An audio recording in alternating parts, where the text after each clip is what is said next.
Bonjour, très heureuse de vous retrouver pour ce nouveau numéro de Tous Frères. Aujourd'hui, on ne jette pas, on recycle. Recycler les objets, recycler les idées, de l'Égypte aux Outre-mer, Tous Frères vous emmène donc à la rencontre de femmes et d'hommes qui transforment les rebuts du monde en trésors de solidarité. Ici, réparer, c'est recréer du lien, transformer, c'est redonner de la dignité. Recycler devient donc aussi un acte de fraternité. Cap sur la Martinique, des filets de pêche abandonnés sont recyclés par des femmes en difficulté pour créer des objets utiles, protéger la mer et aussi reprendre confiance en elle. Direction la Réunion à la rencontre de Benjamine. Son idée, fabriquer un sapin de Noël entièrement conçu à partir de matières recyclées pour montrer que même nos traditions peuvent devenir plus durables. Dans la chronique cette semaine, nous verrons que recycler est comme un acte spirituel dans l'hindouisme. Recycler, comme dans l'histoire de Sœur Emmanuelle, surnommée la reine du recyclage. Elle avait la capacité de transformer les matériaux abandonnés en objets utiles ou en ressources pour les plus démunis. Je laisse Luciano vous raconter cette histoire.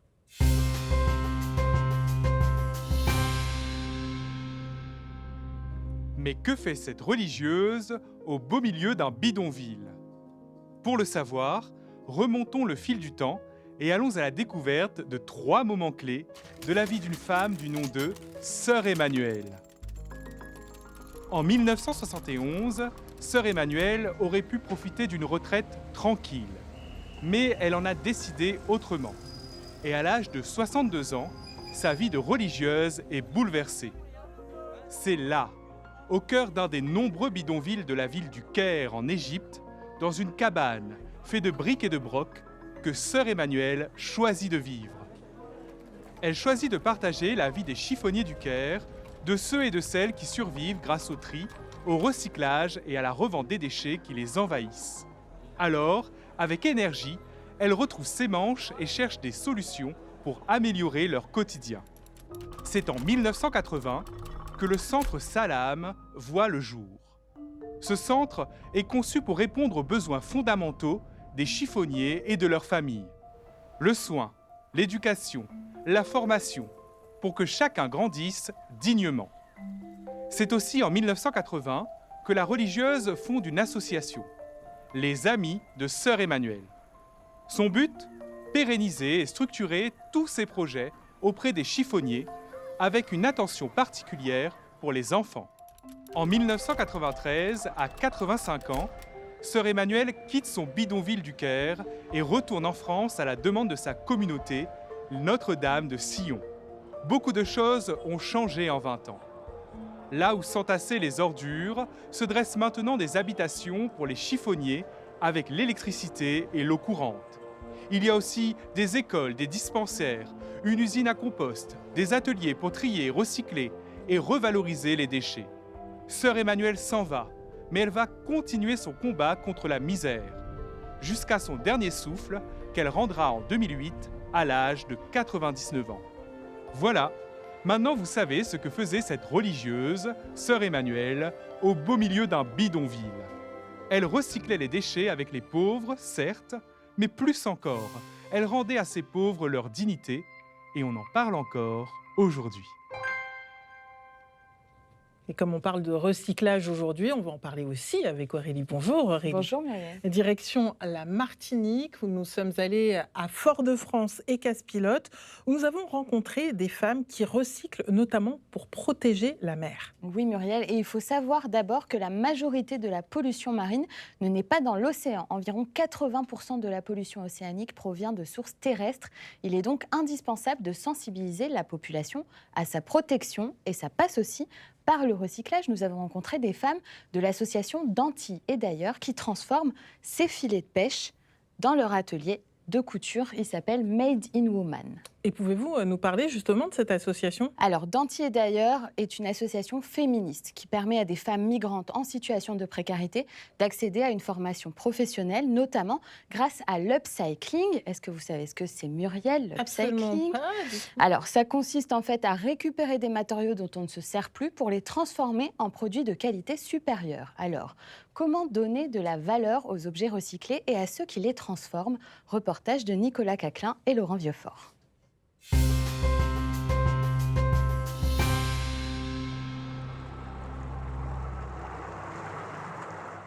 Il est un peu plus de 10 heures. Eric, marin-pêcheur depuis plus de 40 ans, est de retour au port de la commune de Casse-Pilote. Aujourd'hui, pas de poissons, mais un butin tout aussi précieux, de vieux filets de pêche devenus inutilisables. Il les dépose dans cette boîte, mise à disposition par une association. Son outil de travail usagé connaîtra une seconde vie, une démarche écologique qu'il accomplit depuis presque un an.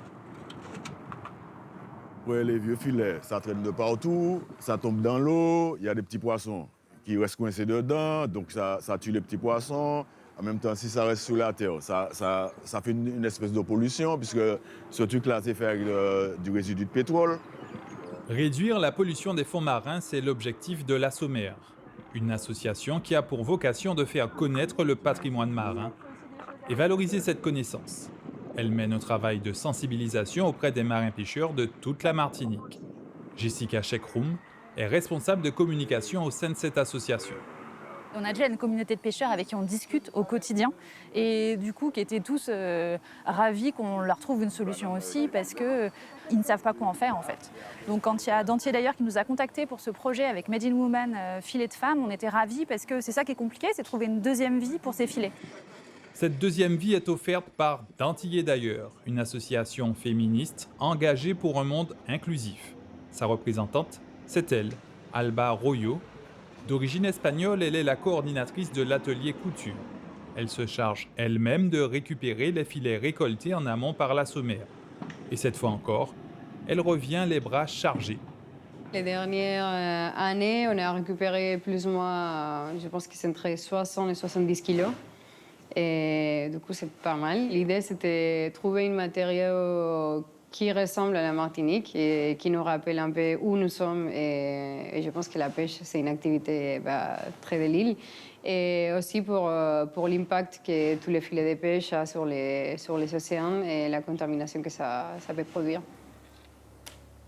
Si le processus de traitement des filets pour parvenir à une matière première est bien rodé, il a d'abord fallu passer par plusieurs phases de test. C'était pas facile de trouver la manière de les faire et on a fait plusieurs tests et on a essayé plusieurs fois voir comment les filets se comportent et c'est un processus un peu long parce qu'il faut les nettoyer, il faut regarder si c'est bien pour la confection, si ça va pas, pour quel type de vêtements on peut l'utiliser, etc. Mais finalement, ça donne un bon résultat. Après avoir démêlé les filets, Alba passe en extérieur pour l'étape suivante. On va aller les laver, après enlever tous les sables. On essaye de faire un boule comme ça avec les filets pour éviter que ça s'accroche dans la machine, mais ça pose pas trop de problèmes. Une fois le lavage effectué en laverie, pour le séchage, elle reviendra à son atelier, où elle disposera ses filets dans les 4 coins de la pièce.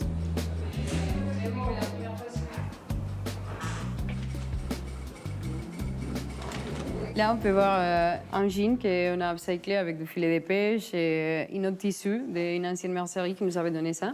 Ce qu'on a fait, c'est découdre les deux côtés et ajouter dans un côté la partie intérieure et un autre tissu de jean et à la partie extérieure les filets. Et comme ça donne beaucoup plus de mouvement et ça fait un coupe un peu plus d'actualité. Des jeans, des maillots, des sacs et autres accessoires de mode, Made in Woman propose une large gamme de produits à travers son atelier. Mais avant d'en arriver là, des centaines d'heures de travail ont été nécessaires. Je pense que c'était la partie plus importante, de savoir comment les filets se comportent par rapport à la couture, la machine, etc. On a passé beaucoup de temps avec Magali, l'ancienne couturière qui travaillait ici aussi, à essayer plusieurs fois de couper les filets, et faire des franges, et des tissus comme si c'était des drapages, et voir les différentes manières qu'on pouvait faire ça. Un savoir-faire, une maîtrise que l'association transmet aujourd'hui. 15 heures, début de l'atelier. Alba reçoit 7 femmes pour les former à la couture à partir de tissus recyclés. Il y a un petit décalage, tu vois, là, c'est sûr qu'il y a un centimètre. Avec leurs mains, elles créent des objets nouveaux tout en protégeant l'environnement. Pour Yesenia et Luminada, participer à cet atelier couture est un moyen pour elles de retrouver de la confiance et de la dignité. Comme j'ai fait des costumes pour mon fils, pour lui, pour les autres aussi, carnaval, la Toussaint. Bientôt aussi, il y a des activités à l'école, il faut faire des costumes. Et ça me permet d'apprendre. Ça me permet de changer des idées et d'apprendre. Je me sens que je progressé, que bon, je me débrouille. Il y a quelques semaines, l'association a organisé un défilé au cœur des ruines du théâtre de Saint-Pierre pour montrer sa création en filets de pêche. Recycler les filets de pêche, une action plus que nécessaire quand on sait que ces derniers, perdus ou abandonnés en mer, représentent jusqu'à 10% du total des déchets marins. Il est l'heure d'accueillir notre invité du jour. Pour cela, direction Paris, à la rencontre du père Dominique Lang, assomptionniste, journaliste et engagé dans les questions écologiques au sein de l'Église. Bonjour et merci d'être avec nous. Alors, vous êtes en relation avec le réseau Église verte en France. Pouvez-vous nous rappeler ce que c'est exactement ? Oui, c'est un réseau qui est né en 2017, quelques mois après la fin de la COP21, qui était le grand rassemblement international qui a permis de signer un accord contraignant normalement pour les États sur l'avenir de la planète. Et quelques mois plus tard, les chrétiens qui s'étaient rassemblés au moment de cette COP21 ont dit on ne peut pas en rester là, il faut qu'on continue le chemin.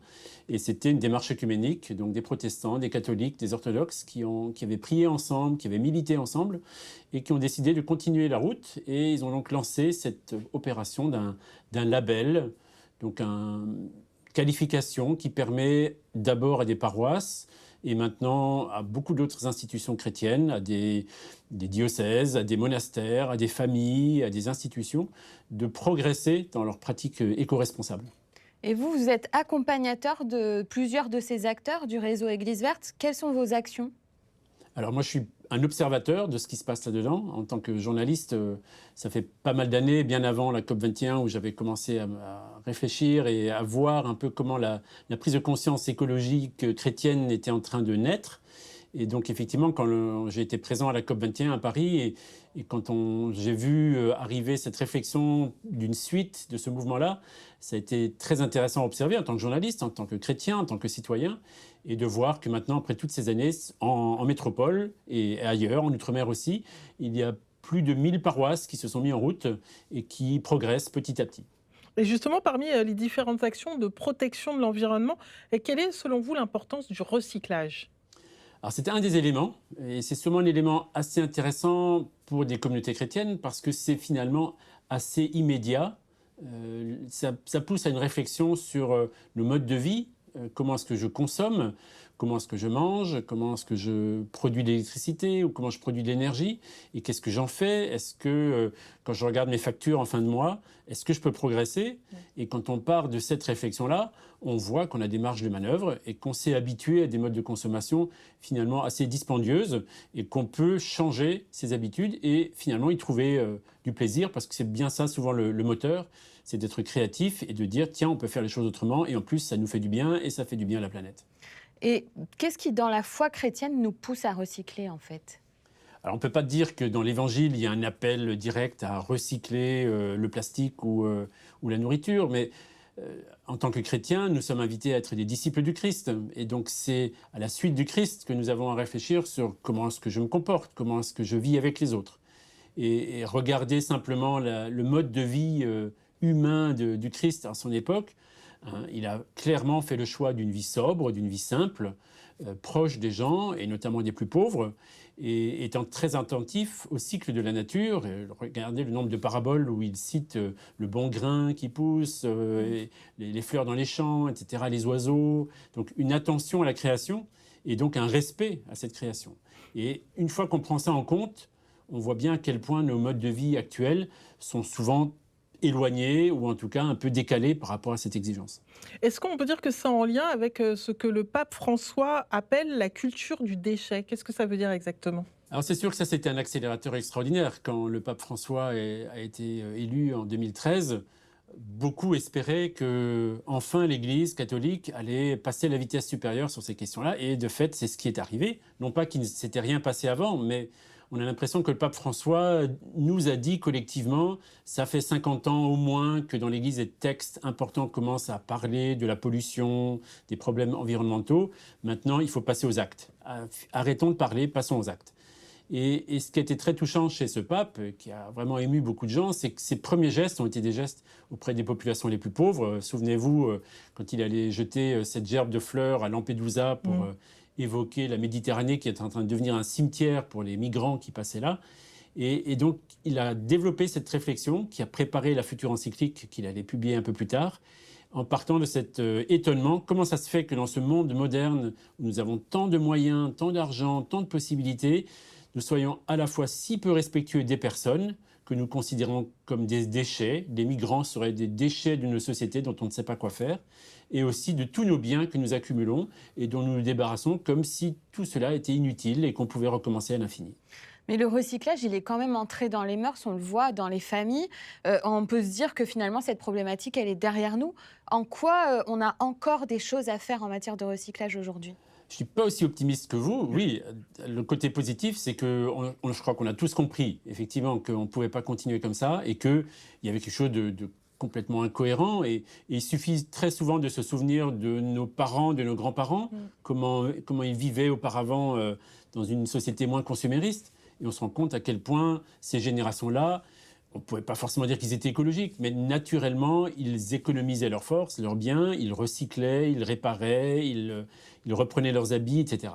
On ne reviendra sans doute pas à ce modèle-là, il faut en inventer un nouveau, mais en tout cas, partir de ce bon sens-là, de dire que les biens qui me sont confiés, c'est un bien commun, c'est un bien dont je suis responsable, et ce ne sont pas juste des données que je prends et que je jette. Bon, j'ai ma petite question provoque, puisque vous avez dit que vous n'étiez pas si optimiste que ça dans l'enseignement chrétien. Il est question de la fin des temps et de la destruction de la Terre. Alors, est-ce que ça sert encore de préserver aujourd'hui la planète pour demain ? C'est à vous de voir. Moi aussi, je crois qu'il y a une fin des temps, évidemment, mais d'abord, je ne sais pas quand elle aura lieu. Et je crois aussi que dans cette fin des temps, pour aller au bout de votre réflexion, il y aura un jugement où on nous demandera aussi des comptes. Un peu comme dans les paraboles de l'Évangile, où Jésus demande des comptes aux gestionnaires. Est-ce que tu as bien géré les biens que tu as reçus ? Et c'est aussi ça qui nous tient en éveil. C'est-à-dire on nous confie des biens, on nous confie des talents, on nous confie une terre, on nous confie des frères, des sœurs, pour en être responsable, et pas simplement pour les consommer. Et donc, dans ce sens-là, le fait de savoir qu'il y a une fin à cette création comme il y avait un début, c'est un cadre. Mais dans ce cadre-là, nous sommes tous invités au quotidien à être responsables de nos frères, de nos sœurs et des biens qui nous sont confiés. Alors, juste un mot, quelles sont les actions concrètes donc, qu'on peut mettre en place ? Se challenger un peu, se faire des défis pour aller un petit peu plus loin ? Oui, alors ça dépend comment vous avancez. Si vous êtes en famille, c'est une chose. Si vous êtes en paroisse, c'en est encore une autre. Si vous êtes tout seul ou avec d'autres, voilà, c'est un peu à chacun de mesurer l'effort. Très souvent, je pense que une bonne chose à faire, c'est d'abord de se réveiller un peu, d'être lucide et de regarder nos poubelles en disant est-ce que c'est normal que ces poubelles débordent de tous ces emballages dont on ne sait pas ce qu'ils vont devenir. Et puis, un bon moyen pour avancer, très souvent, moi je l'ai vécu en communauté avec mes frères religieux avec qui je vis, reprendre conscience à partir de la nourriture que nous mangeons. D'où vient-elle ? Qui l'a produite ? Est-ce que c'est normal que je mange des fruits qui sont hors saison ? Est-ce que c'est bon pour ma santé ? Et puis, qu'est-ce que je jette de tout ça ? Puisque la nourriture est pas chère, je la jette sans trop me poser de questions. Et dès qu'on commence à tirer ces fils en disant « Est-ce que je pourrais consommer un peu mieux ? Est-ce que je pourrais aller à la rencontre de petits producteurs locaux que je connais ?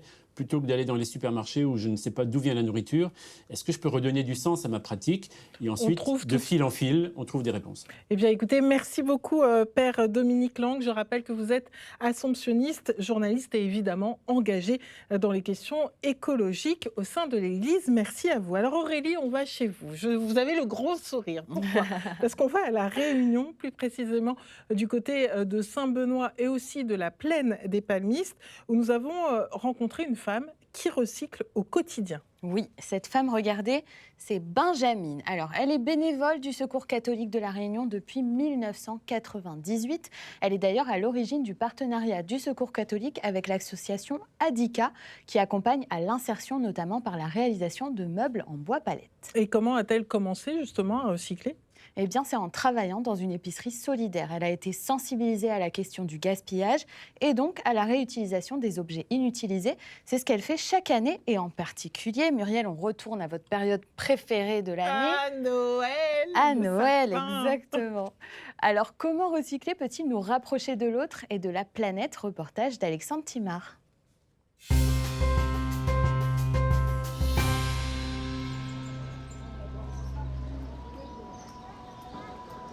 Je m'appelle Benjamine, au Secours catholique, bénévole depuis 7 ans. Saint-Benoît, c'est une des villes les plus pauvres. Et je suis de Saint-Benoît. J'essaye d'aider mon prochain comme je peux. En 2018, il y a un bénévole du Secours catholique qui est intervenu. J'y suis allée. Et depuis, on ne s'est pas quitté. C'est l'appel du bénévole et l'appel. La foi est au cœur de tout ce qu'on fait. Si on fait, c'est avec amour, avec confiance. À ma manière, j'essaye aussi de recycler, de réutiliser, de faire de la récupération, de redonner une seconde vie à certaines choses, certaines matières. On a récupéré déjà des bouteilles. Je les ai lavées et puis pourquoi pas faire de la gravure? Donc on se sert de carton, de bol pour pouvoir décorer le gabarit et ensuite coller les touillettes pour faire comme un soleil. Recycler, pour moi, c'est apprendre quoi faire au lieu de jeter. Mais du moment que le résultat s'approche, nous, on est contents. Bonjour, bonjour. Bonjour, madame. C'est une grande journée pour nous. On fait la fête des familles, des personnes qu'on accueille tout au long de l'année. Donc, c'est un petit moment de répit pour eux. Regarde, le grand qu'on l'a fait. Je suis SDF. Pour cette journée, je pense que c'est super parce qu'on a tous besoin d'aide. Et la planète aussi a besoin d'aide. Ils sont sensibles à la décoration, mais après, il faut leur faire prendre conscience. Ils ont d'autres soucis, d'autres problèmes. Il faut vraiment être ensemble. Jette pas les touillettes, on redépose sur la table. On va les laver et après peut-être les retransformer en d'autres objets, faire des fabrications. Donc l'écologie, ça c'est un domaine, il y a encore plein de choses à faire. J'aime ça. J'ai confiance en l'avenir puisque je vois la relève est là. Il faut avoir confiance. Ces crèches a été fabriquée avec du papier et on a aussi réutilisé du bois. Il n'y a pas que ça qui est recyclé. Par exemple ça, un morceau de plastique qu'on a recyclé, on a colorié, après ça fait ça. Et les boules là aussi, on a recyclé. Il faut remercier la nature de nous avoir donné tout ça.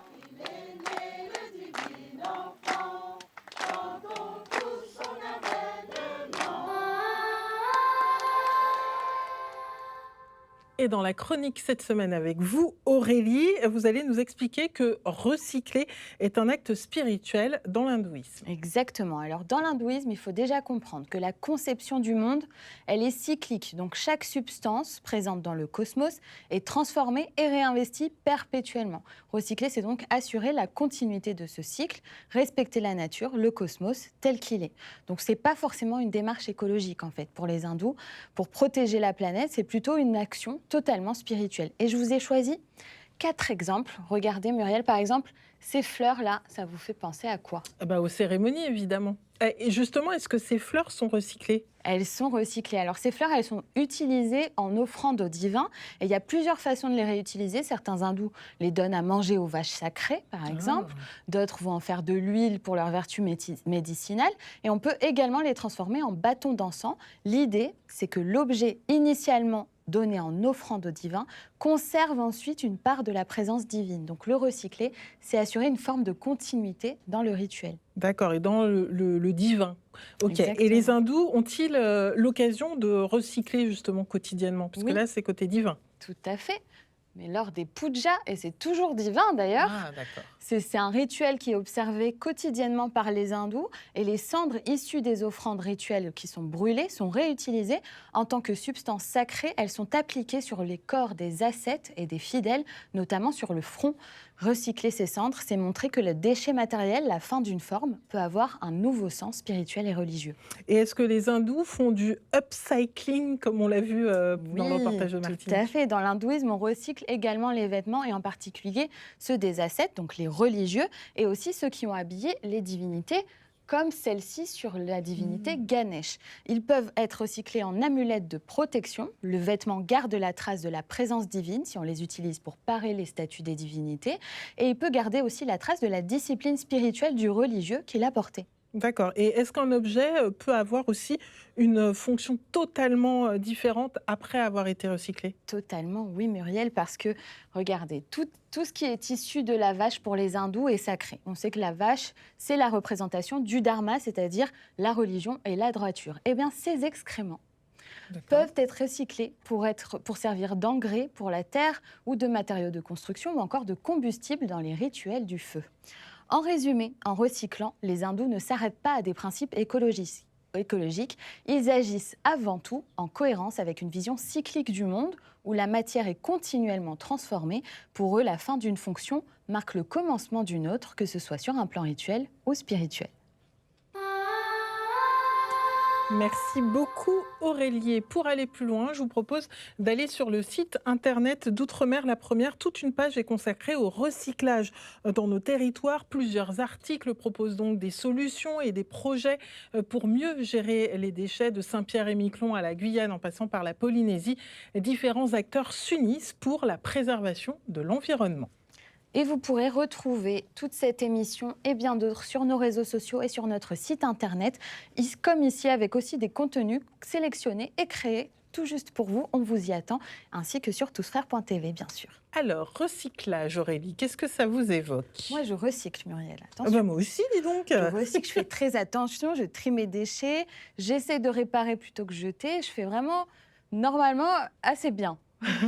Mais c'est vrai que j'ai l'impression que c'est un automatisme pour nos générations et qu'on en oublie presque pourquoi on le fait. Donc là, cette émission aujourd'hui, par exemple, elle m'a rappelé pourquoi on le fait. Elle m'encourage peut-être à aller encore plus en avant sur ce thème. Et pour vous rappeler ça, vous savez quoi? Je vais vous prêter mes enfants. Pourquoi? Parce que les enfants, c'est des petits gendarmes. C'est-à-dire qu'ils vous rappellent pourquoi vous recyclez. C'est pour protéger la planète. Normalement, ça va dans la poubelle jaune, pas dans la poubelle verte.